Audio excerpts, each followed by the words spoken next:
Now, I think it's very fair to say that all divisions over at the Disney company are really falling into chaos. We know that Marvel Studios and Lucasfilm are among the two divisions over at Walt Disney that are really going through, I think, the most severe case. We know that Kevin Feige is directly responsible for a lot of the failures that have happened throughout all of 2023, as well as Kathleen Kennedy. You can't forget about her, really driving Star Wars into the ground to the point where South Park even took multiple shots at her in the Panderverse event that happened back in October of 2023. This is Mike Zero. Subscribe if you're new and like this video to see future updates. You can also follow me at Mike01. I thank you also very much for the great and kind support. So, Bob Iger, alright, the Disney CEO, in my opinion, the worst CEO of all time over at Disney. I think that we need somebody back like Michael Eisner to really just bring Disney back in the right path. But even that, I will keep on saying this, I think that Disney is in an irreversible state. It would take years upon years, if not decades, to truly reverse everything. When you look at everything that has happened with Star Wars and Marvel, it truly is, in my opinion, almost unfixable at this point. But that's just my overall, view of things. But what's interesting about all of this moving onwards has a lot to do with Bob Iger confirming a lot of different aspects of the Disney financial situation and how it connects to all of the drama happening behind the scenes when it comes to all the divisions that are being deeply impacted by the cost containment plan. Let's get into all of this, shall we? Now, specifically, alright, we already know that Bob Iger's cost containment plan recently entered its third phase. What does this mean? Well, it means a lot of layoffs are on the horizon, a lot of firings, if you will. Now, with all divisions over at Disney already heading into chaos due to Bob Iger's cost containment plan, one major development has much to do with Bob Iger confirming the financial status of Disney by delivering the following. Here at the Walt Disney Company, our goal is to improve all of our business models across the board to effectively satisfy both our customers and shareholders around the globe. For starters, I would like to address that one of our substantial improvements that we applied via our cost-cutting measures will have much to do with our Disney Plus business model, where under careful review it was a decision that we felt was necessary that may be considered controversial as we seek to increase rates throughout 2024 while we remove unnecessary material on the Disney Plus streaming service that holds little to no value to the Disney Plus streaming platform. By applying this cost-cutting measure, we carefully reviewed engagement levels from our customers thanks to our dedicated analysts and team that allowed us to conclude our strategy that was in a very long progress.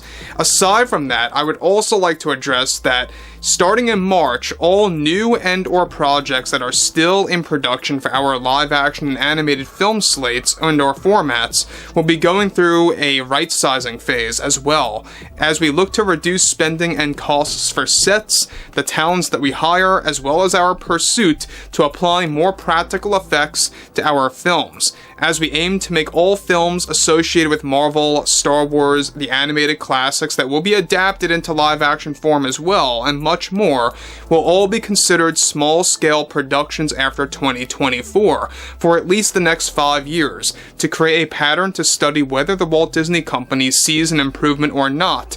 Our rate increase will also be applied to our Hulu bundle packages that we are thankful include ESPN and Disney Plus that will reach a new price range starting in the second half of 2024.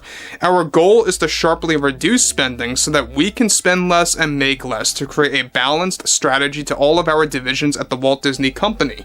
This will also include a series of layoffs that we will discuss further as we know that this is very sensitive throughout the next couple of months. I would also like to announce that all of our upcoming Star Wars films and television programs will be our greatest example of how we will embrace small-scale productions that will open the gateway for more unexperienced filmmakers to take charge with our films and television shows for Disney Plus, with the removal of a high risk of losing a great margin of revenue. So guys, let me stop here quick before I move on forward with what Bob Iger is laying out there, is that basically, in his point of view, really making all these productions, specifically let's look at Star Wars, like you mentioned, how that's going to be used as a platform now to bring on more unexperienced filmmakers, all right? That whether it be director, whether it be a director, a writer, doesn't matter. They want to use that as a format, a strategy, if you will, like he says, to really kind of reel those types of creators on board of either Star Wars or Marvel, doesn't matter. They want more unexperienced filmmakers to really take the helm of some of those new projects that will be a part of these small scale strategies. And this is exactly why a lot of people say, and why I also say, that the damage is irreversible. This is only making things worse. It sounds like Marvel and Star Wars is going to become an indie film or indie series format where everything's going to seem very low budget, very much, cost effective on screen, not as high production value when it really comes across as how it used to be many years ago. This is really an onward, downward spiral by Disney, and it's not getting any better, and it has no resolution in sight, no signs of that happening. Moving onwards, he goes on to conclude, this is a business strategy that we feel was the best one to take after careful review with our analysts, and I am proud to address, after many conversations with Mr. Feige and Ms. Kennedy, that this is the way of the future for both Lucasfilm and Marvel Studios as we push to produce significantly less expensive feature films and programs. I am very honored to be in close conversations with Mr. Feige and Ms. Kennedy on how Lucasfilm and Marvel Studios will be able to evolve properly with these new cost-cutting strategies that will certainly provide top-tier entertainment beyond our expectations that will certainly resonate with our customers as well. We will have more announcements to make in the coming weeks. Now again, guys, here's another fine example that he is still really honoring Kevin Feige and Kathleen Kennedy's efforts on destroying Marvel, destroying Star Wars, and driving both of those brands into the ground.